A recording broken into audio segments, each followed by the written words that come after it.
महाराष्ट्र में नई सियासी तारीख रकम हुई है। रात की तारीकी में नए ड्रामे की कहानी लिखी गई है। सुबह सवेरे इस कहानी को हकीकत का रूप दे दिया गया। जहां एक जानिब शरद पवार कांग्रेस और शिवसेना की मिलीजुली सरकार बनाने के लिए गुफ्तगू में मशगूल थे, वहीं उनके भतीजे अजित पवार देवेंद्र फडणवीस के साथ मिलकर सरकार बनाने के अंदर खाने तैयारी कर रहे थे। सुबह हुई तो मंजरनामा अक्सर तब्दील हो चुका था। देवेंद्र फडणवीस महाराष्ट्र के वजीर आला की हैसियत से हलफ ले चुके हैं। एनसीपी के अजित पवार नायब वजीर आला की हैसियत से हलफ ले चुके हैं। गवर्नर भगत सिंह कोश्यारी ने दोनों को हलफ दिलाया। सुबह सवेरे 5:45 बजे रियासत से सदर राज हटा लिया गया था।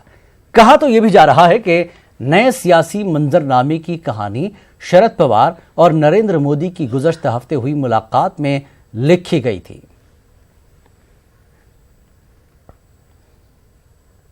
रणदीप सिंह सुरजेवाला ने ट्वीट किया है। सुरजेवाला के मुताबिक बीजेपी जमहूरियत को खत्म करने की सुपारी ले ली है। गवर्नर एक बार फिर शाह के हिटमैन साबित हुए हैं।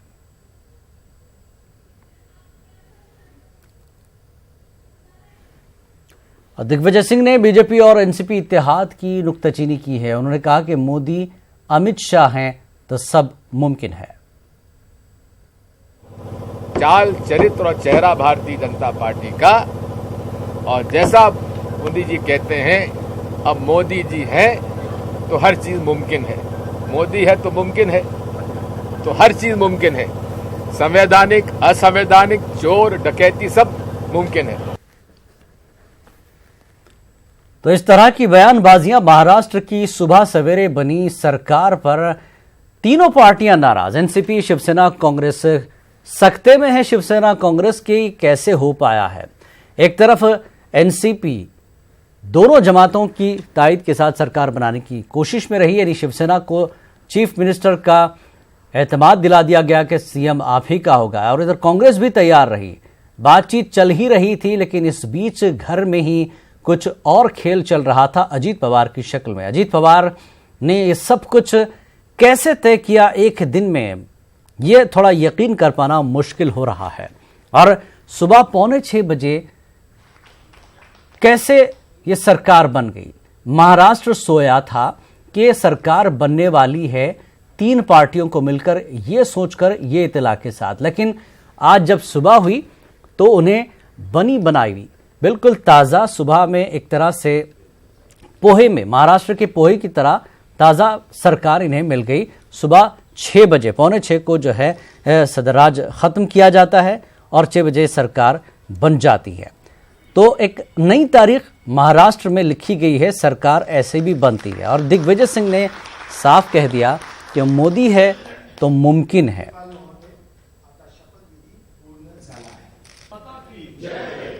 तो रात की तारीकी में नए ड्रामे की ये कहानी लिखी गई और सुबह इस कहानी को हकीकत का रूप दे दिया गया। तो शरद पवार कांग्रेस शिवसेना की मिलीजुली सरकार बनाने में बातचीत ही में मशगूल रहे, लेकिन अजित पवार ने देवेंद्र फडणवीस के साथ मिलकर रातों रात ये खेल किया कि सुबह महाराष्ट्र के लोगों को सरकार मिल ही गई। और बड़ा अजीब है, जो लोग इस शपथ ग्रहण में गए थे वो तीन आज शरद पवार की पीसी में भी रहे। और बीजेपी लीडर गिरीश महाजन ने कहा कि हम एक 170 से ज्यादा एमएलए की अक्सरियत साबित करेंगे। अजित पवार एनसीपी का लेजिस्लेटिव मेंबर है और उन्होंने गवर्नर को खत दिया है जिसमें उनके एमएलएज ने सपोर्ट दिया है। महाराष्ट्र में ऐसी स्थिति है, किसान परेशान है, किसान संकट में है, राष्ट्रपति राजवट लागू हो गई है, यहाँ पे सरकार नहीं बन रही है, और दो पार्टी जब तक इकट्ठा नहीं आती तब तक यहाँ पे सरकार नहीं बनेगी, आपको भी पता है। और इसलिए दोनों पार्टी, जैसे समर्थन शिवसेना भाजपा को मिला था, लेकिन पहले दिन से उन्होंने कहा हमें ऑप्शन खुले हैं। पहले दिन से उन्होंने एनसीपी के साथ बात की, फिर बाद में कांग्रेस के साथ में बात की, उसके बाद में सब जब जो एथिक्स थे वो भी वो सब छोड़ दिए। हम हिंदुत्ववाद छोड़ देंगे, सावरकर को भी छोड़ देंगे, सावरकर जी को भी छोड़ देंगे, सभी बातें आप लोग देख रहे हैं। हम लोग, हमारी पार्टी सेकुलर है, मतलब बाबा साहब जी ने जिस बुनियाद पर ये पार्टी बनाई थी हिंदुत्ववाद के ऊपर, वो सभी उन्होंने छोड़ दिए। इसलिए सभी शिवसैनिक, सभी आमदार, सभी विधायक, आम जनता उनसे नाराज थी। ये आपने भी देखा है। और उसके बावजूद आज संजय राउत जी जो कहते हैं कि पार्टी में पीठ में खंजीर खोप दिया, अजीत दादा ने ये किया, मुझे लगता है आप यूपी में चुन के आए, आपने हमें छोड़ दिया। पहले दिन से आपने कहा कि हमें सब ऑप्शन खुले हैं, तो इसको क्या कहते हैं? मुझे लगता है पूरे पार्टी का खराबा जो है युति का, वो संजय राउत जी ने यहाँ पर किया है। तो शिवसेना लीडर संजय रावत ने महाराष्ट्र में हुकूमत साजी पर सख्त रद्दमल जाहिर किया। उन्होंने कहा कि अजीत पवार ने रियासत के अवाम को धोखा दिया है। अजीत पवार की क्या प्रतिक्रिया है मुझे मालूम नहीं, उनकी प्रतिक्रिया जो रिएक्शन है उसके बारे में बोलने की जरूरत नहीं। कल 9 बजे तक ये महाशय हमारे साथ बैठे थे, पूरी बातचीत में सक्रिय थे, कोई सूचना भी कर रहे थे। अचानक से वो गायब हो गए। हमें थोड़ा संशय आया था उस बारे में, उनकी जो बॉडी लैंग्वेज थी, क्योंकि वो नज़रों से नज़र मिलाकर नहीं बोल रहे थे। लेकिन भारतीय जनता पक्ष ने राजभवन का जिस प्रकार से दुरुपयोग किया है, फिर एक बार ये इस देश के लोकतंत्र को शोभा नहीं देता। सत्ता, पैसा और मस्ती, ये सब फिर एक बार उसका गैर कानूनी ढंग से इस देश में वापर किया है। महाराष्ट्र की सरकार को जिस तरह से जल्दबाजी में, अंधेरे में शपथ दिलाई गई, ये छत्रपति शिवाजी महाराज के महाराष्ट्र को शोभा नहीं देता।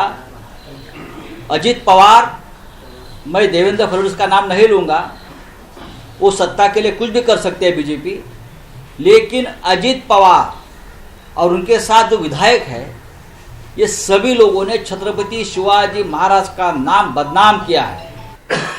इस पूरे मामले में हम पवार साहब से संपर्क में हैं।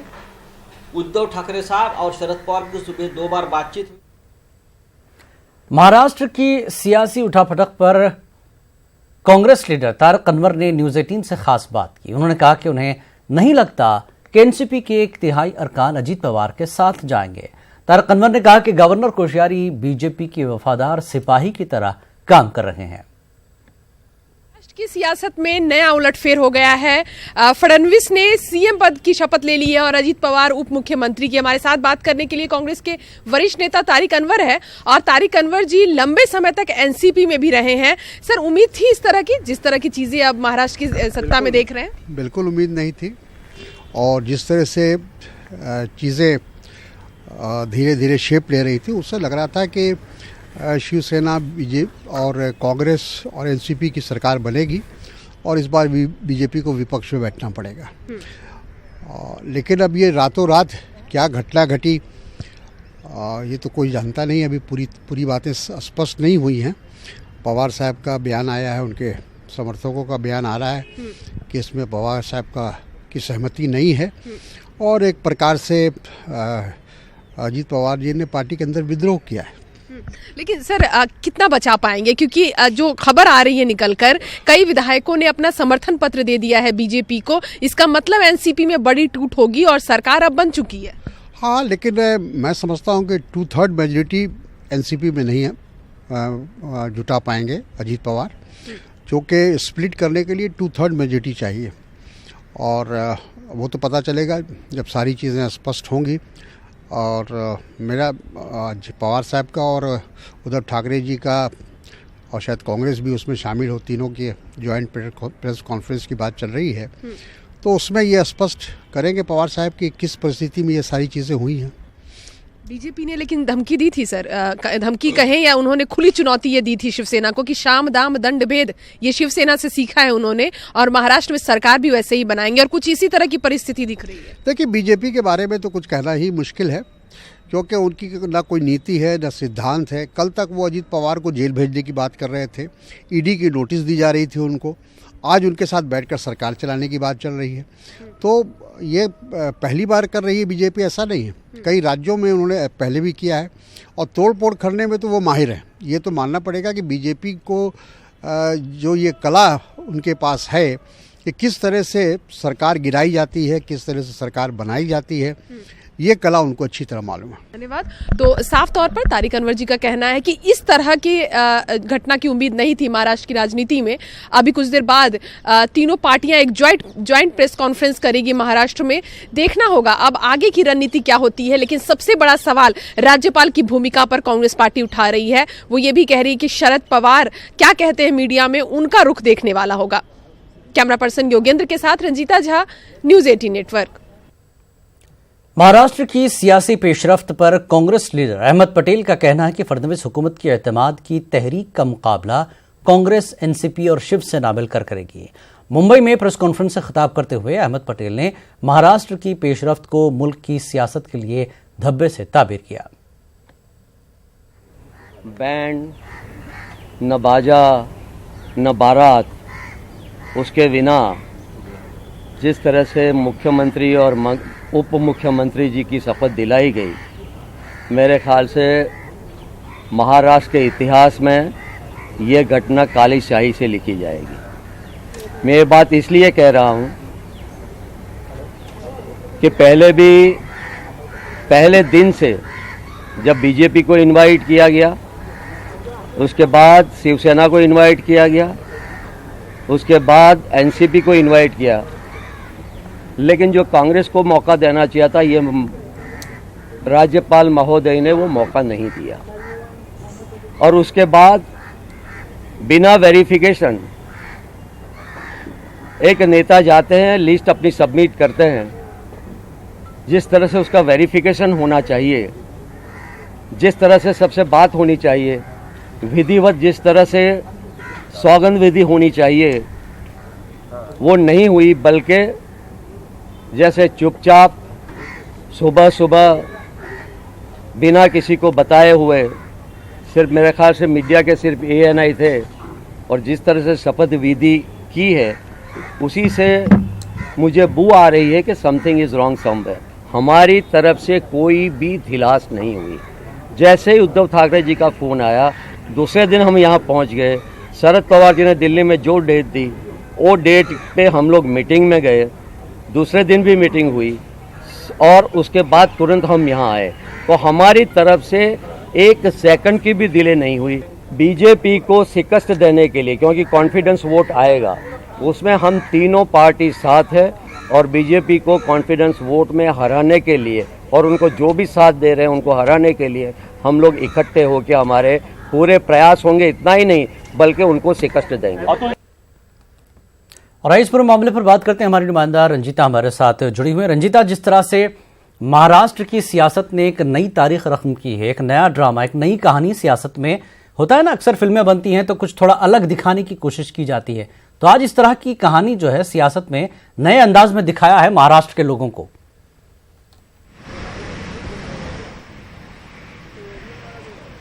जी बिल्कुल जिलानी, और कहीं ना कहीं पहली बार जो टीवी है और न्यूज़पेपर, उस दोनों में हेडलाइन भी अलग अलग आ रहा है। सोशल मीडिया पे कई चीज़ें वायरल हो रही है। सुप्रिया सुले ने अपने व्हाट्सएप स्टेटस पर लिखा कि पार्टी और परिवार दोनों में बिखराव आ गया है, दोनों टूट चुका है। कांग्रेस, शिवसेना और एनसीपी लगातार ये दिखाने की कोशिश कर रही है कि वो तीनों साथ हैं, इनके विधायक साथ हैं, लेकिन जिस तरह का मास्टर स्ट्रोक बीजेपी की तरफ से खेला गया, सुबह सुबह 5 साढ़े 5 बजे का समय था, तड़के सुबह ये बताया गया कि राष्ट्रपति शासन खत्म हो चुका है महाराष्ट्र से, और उसके ठीक 2 घंटे बाद जो है वो फडणवीस मुख्यमंत्री की शपथ लेते हैं और अजीत पवार उप मुख्यमंत्री की। पूरा समीकरण ही बदल गया जिलानी। जो कोशिश कांग्रेस, शिवसेना और एनसीपी की तरफ से की जा रही थी, दावा बीजेपी ने ठोका और सरकार उनकी बन गई। लेकिन हम कह सकते हैं कि ड्रामा अभी बाकी है, क्योंकि सियासी जो दावपेच है वो अभी बरकरार है। अहमद पटेल को हमने सुना, सोनिया गांधी की राजनीतिक सलाहकार कहे जाते हैं, और जिस तरह से उन्होंने मीडिया में पुख्ता तरीके से ये बात कही कि तीनों पार्टियां एक साथ है, और जब सरकार को बहुमत पेश करने का समय दिया जाएगा, जब वो बहुमत पेश करेंगे सदन में, उस समय बाजी पलटेगी और हम तीनों साथ होंगे। उससे पहले हमने शरद पवार को भी सुना, उद्धव ठाकरे ने भी प्रेस कॉन्फ्रेंस किया और ये बताने की कोशिश की जा रही है कि ब्लैकमेल किया गया है।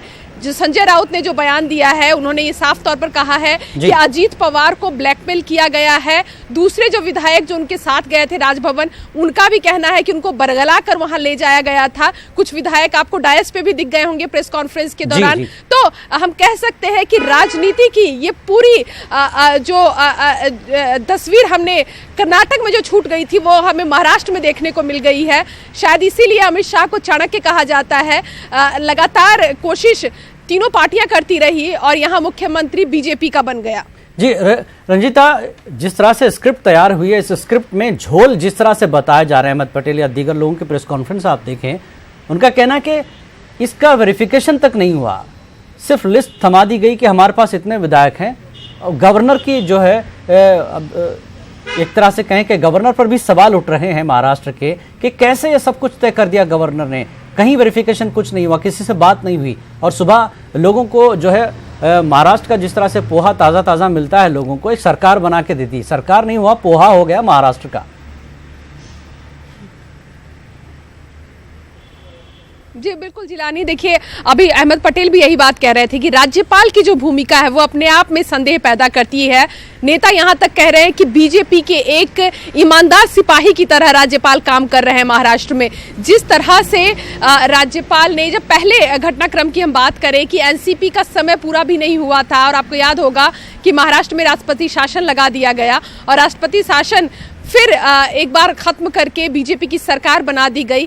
तो जो कांग्रेस है उसका साफ तौर पर ये कहना है, जो सूत्रों के हवाले से भी खबर निकल कर आ रही है, कि राजनीतिक लड़ाई पार्टी लड़ेगी ही, तीनों पार्टियां साथ मिलकर, लेकिन इसके कानूनी क्या दांवपेच हो सकते हैं, क्या कोर्ट में चैलेंज किया जा सकता है, क्योंकि जाहिर तौर पर राष्ट्रपति शासन जब खत्म होता है तो एक अनुशंसा जिस तरह से लगाते समय राष्ट्रपति के पास दी जाती है, उसी तरह से क्या जब ये शासन खत्म किया गया उसकी अनुशंसा क्या राष्ट्रपति भवन के पास गई थी, क्या ये जानकारी राष्ट्रपति भवन को दी गई थी। दूसरी बात ये जो लगातार सवाल हो रहे हैं कि क्या इंडिविजुअल कोई नेता जाकर बिना बहुमत बताए हुए क्या उनको शपथ दिलाने की इतनी इजाजत क्या राज्यपाल के पास होती है, ये तमाम चीजें हैं। और कहीं ना कहीं कांग्रेस को ये लगता है, एनसीपी और शिवसेना को ये लगता है कि जब बहुमत का समय होगा, क्योंकि तमाम देखिए कोर्ट की कार्रवाई अपनी जगह है, कानूनी कार्रवाई अपनी जगह है, लेकिन राजनीति में अंक का ही खेल होता है। अगर अंक में पिछड़ गए तो सरकार जो बनाने का दावा अभी ये तीनों पार्टियां कर रही है उससे वो पिछड़ते हुए नजर आएंगे। तो ये कोशिश तीनों पार्टियां की ये है कि विधायकों को इंटैक्ट रखे अपने पास, विधायक इनके टूटे ना, और कोशिश ये दिखाने की कि एनसीपी के जो दूसरे विधायक जो अजीत पवार के साथ दिख रहे थे उनको भी अब जो है वो एनसीपी के साथ खड़ा रहे। वो शरद पवार, लगातार सवाल शरद पवार पर उठता जा रहा है कि क्या वो सच में अनजान थे इस पूरे घटनाक्रम से, जो वो लगातार कह रहे हैं कि अजीत पवार का ये इंडिविजुअल फैसला था, एनसीपी का ये फैसला नहीं था। क्योंकि जो शरद पवार को जानते हैं, क्योंकि आज जब हमारी कुछ नेताओं से बातचीत हो रही थी तो उन्होंने कहा कि जो शरद पवार को जानते हैं वो ये भी जानते होंगे। एक वाकया मुझे बताया उन्होंने जिलानी, वो मैं शेयर करना चाहूंगी आपसे, कि शरद पवार जब कहीं ट्रेवल करते हैं तो जाने और वापसी की वो दोनों टिकट जो है वो 2 टिकट एक साथ कराते हैं कहीं जाने की। हम अगर समझने की कोशिश करें कि अगर वो मुंबई से दिल्ली आ रहे हैं तो वो 2 टिकट दिल्ली की कराएंगे और वापसी की टिकट भी पहले कराते हैं। तो ये उनका स्टाइल है शरद पवार का। जब वो कोई दांव खेलते हैं, जब वो जो कहते हैं वो पीछे कुछ और बात होती है और जो कह रहे हैं वो कोई और बात होती है। बात यहाँ तक भी कि इस पूरे घटनाक्रम के बीच में शरद पवार का पीएम मोदी से मिलना भी अपने आप में एक इशारा था, बिल्कुल, कि दिखा रहे हैं शिवसेना और कई ऐसे सवाल हैं, कई ऐसे सवाल हैं जो उठ रहे हैं इस वक्त। ये एक संदेह एनसीपी पर भी उठ रहे हैं, शिवसेना के अंदर का भी जो बवाल है वो बड़ा अजीब गरीब कुछ दिन पहले आया था। हमारे साथ मुंबई से अमित राय हमारे साथ जुड़ चुके हैं। अमित राय, घर को आग लग गई घर के चिराग से, अब एनसीपी का घर क्या वाकई महफूज है?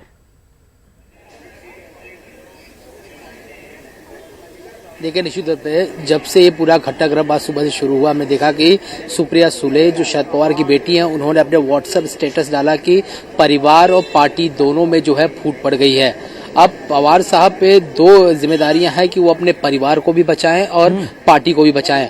और जो उनके बारे में कहा जाता है कि राजनीति के चाणक्य कहे जाते हैं वो, और एक कहावत है उनके बारे में कि जो वो करते हैं वो कहते नहीं, जो कहते हैं वो करते नहीं है। ऐसे में शरद पवार की अब पूरी साख पे जो है सवाल निशान खड़ा हो, क्योंकि हमने देखा था कांग्रेस शिवसेना के साथ बिल्कुल जाना नहीं चाहती थी, लेकिन शरद पवार मध्यस्थता लगातार करते रहे। शरद पवार की ही पूरी गणित थी कि कांग्रेस, एनसीपी, शिवसेना तीनों मिलकर पार्टी बनाए, क्योंकि किसी भी एक पार्टी को इसमें छोड़ दिया जाए तीनों में से तो दो पार्टियां जो बची हुई हैं वो सत्ता स्थापित नहीं कर सकती। यानी किंग मेकर की भूमिका जो है शरद पवार ने निभाई थी। और उसके बाद एंड मूवमेंट हम देख सकते हैं आज सुबह जिस तरह से अजीत पवार ने स्टेप उठाया, और शरद पवार साफ तौर पे आरोप लगा रहे हैं कि विधायकों के साइन किया हुआ पत्र जो है वो कार्यालय ऑफिस से अजीत पवार लेके गए। चूंकि अजीत पवार जो है विधायक दल के नेता हैं, तो उस पत्र का गलत इस्तेमाल उन्होंने राजभवन में किया और बिना जांचे परखे राज्यपाल ने जो है उन्हें शपथ भी दिला दी। अब इस जो अभी खबरें आ रही कि 5 विधायक यानी अजीत पवार, धनंजय मुंडे समेत 5 विधायकों के फोन जो है वो लगातार बंद आ रहे हैं। अभी भी वाईबी चौहान सेंटर में एनसीपी अपने आला नेताओं के साथ जो बैठक कर रही है, 4:30 बजे तक सभी जो विधायकों को बुलाया गया है और सभी को जो है सहमति ली जाएगी कि हम पार्टी के साथ है, शरद पवार के साथ है, हम अजीत पवार के साथ नहीं जाएंगे। चूंकि ये पहले से आशंका थी कि अगर पार्टियों में से विधायक टूटते हैं तो उसको रोकने के लिए पहले एक निर्णय लिया गया था कि जो भी विधायक टूटेगा उसके खिलाफ जो है एनसीपी, कांग्रेस और शिवसेना तीनों ही उम्मीदवार जो है उतारेगी और उस आदमी को यानी उस विधायक को हराया जाएगा। तो अब यहाँ पे कांग्रेस ने भी बैठक की, अहमद पटेल ने भी साफ तौर पे कह दिया कि हमारी तरफ से देरी नहीं हुई, क्योंकि अजीत पवार ने सुबह ये कहा था कि इतने दिनों से कोई निर्णय नहीं निकल रहा था, राष्ट्रपति शासन लग चुका था, महाराष्ट्र के लोग बिल्कुल परेशान थे, किसान परेशान थे, इसकी वजह से हमने निर्णय लिया। तो उसी का जवाब अहमद पटेल ने दिया है कि जब उद्धव ठाकरे ने सोनिया गांधी से संपर्क किया उसके दूसरे दिन से सारी कवायद जो है वो शुरू हो गई। चूंकि 3 पार्टियों का एक साथ आना था, विचारधारा अलग अलग थी, तो समय इतना लग सकता है, लेकिन समय हमने ज्यादा लगाया नहीं है। और आज भी हमारे पास नंबर है, 30 तारीख तक जो है वहां पे बहुमत हासिल करना है। अगर 145 का आंकड़ा जो है हासिल नहीं कर पाते तो हमारे पास तीनों पार्टियां मिलाकर शरद पवार ने कहा लगभग 160 का आंकड़ा है। अब देखना ये होगा कि 30 तारीख तक बहुमत किस तरह देवेंद्र फडणवीस साबित करते हैं, और उसी बहुमत के आंकड़े को जुटाने के लिए वर्षा निवास स्थान जो है देवेंद्र फडणवीस का, वहां पर उनके कोर कमेटी के सदस्यों के साथ बैठक है। और कल उन्होंने अपने सभी विधायकों को जो है दादर स्थित जो बीजेपी दफ्तर वहां बुलाया हुआ है और सबसे इस पूरे मुद्दे में बातचीत होगी और सबकी सहमति दी जाएगी। बिल्कुल। बहरहाल सियासत में महाराष्ट्र की ये एक कहानी का पहला रुख है, और भी कई ऐसे रुख आ सकते हैं, जैसा कि प्रेस कॉन्फ्रेंस में लगातार बताया गया कि बहुमत साबित करना ये बड़ी शर्त होगी फडणवीस सरकार के लिए। क्या वाकई कर पाएगी, या फिर एनसीपी की में जिस तरह की फूट हुई है कहीं शिवसेना के बीच भी इस तरह का मामला न हो। शिवसेना इसी डर से अपने विधायकों को, अपने एमएलए को महफूज मकाम पर रखने की बात कर रही थी। आप दोनों का बेहद शुक्रिया, रंजीता आपका भी और अमित आपका भी बेहद शुक्रिया। दोबारा आपका खैर मकदम है। भोपाल में 4 रोजा आलमी तबलीगी इज्तिमा का आज दूसरा दिन है। कल मध्य प्रदेश के वज़ीर आला कमलनाथ इज्तिमा में शिरकत करेंगे। नवाबों की नगरी भोपाल में मुनक़्क़दा आलमी तबलीगी इज्तिमा के मौके पर कौमी एकजहती का रंग गालिब आ गया है। भोपाल की ईंटखेड़ी में मुनक़्क़दा आलमी तबलीगी इज्तिमा में आने वाली जमातों का मुस्लिम समाज के साथ बरादरान वतन पर जोशो खरोश से इस्तकबाल करके गंगा जमनी तहजीब की नुमाया मिसाल पेश कर रहे हैं। अब तक तकरीबन 3000 जमातें भोपाल पहुंच चुकी हैं। आलमी इज्तिमा के पहले दिन इज्तिमाई निकाह का भी इनेकाद किया गया। रेलवे स्टेशन से इज्तिमागाह तक जमातों को पहुंचाने के लिए 2000 गाड़ियों का इंतजाम किया गया है। 3500 पुलिस एहलकारों के साथ 10,000 रजाकार जिम्मेदारी निभा रहे हैं। 25 नवंबर को इज्तिमाई दुआ के साथ इज्तिमा का इख्तिताम होगा। दिग्विजय सिंह ने इज्तिमा में शरीक लोगों का खैर मकदम किया। उन्होंने इज्तिमा के लिए किए गए बंदोबस्त पर इत्मीनान जाहिर किया। और देश और विदेशों से आए हुए जितने भी हमारे मेहमान हैं उनका सबका हार्दिक स्वागत करता हूं और बधाई देता हूं कमलनाथ जी, उनकी सरकार को, प्रशासन को, जिसने की बहुत ही अच्छी व्यवस्था की है। ऐसा हजरत ने भी हमें ताकीद की है। ये हम लोगों के लिए गर्व की बात है, भोपाल के लोगों के लिए। मारूफ शायर कैफी आजमी की अहलिया और अदाकारा शबाना आजमी की वालिदा जुमे के रोज जुहू में वाक़े अपने घर पर इंतकाल कर गई। वो 91 साल की थी, तवील अरसे से अलील थी। शौकत कैफी ने अपनी बेटी शबाना के बाजुओं में आखिरी सांस ली। तदफीन आज शाम 4 बजे 4 बंगला कब्रिस्तान वर्सोवा में अमल में आएगी।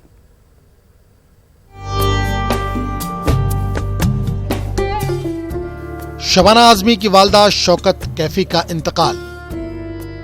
तवील अरसे से थी अलील। तदफीन आज शाम 4 बजे 4 बंगला कब्रिस्तान वर्सोवा में अमल में आएगी। मशहूर फिल्म थिएटर आर्टिस्ट, मारूफ शायर कैफी आजमी की अहलिया और शबाना आजमी की वालदा शौकत कैफी जुमे के रोज जुहू में वाक़े घर में इंतकाल कर गईं।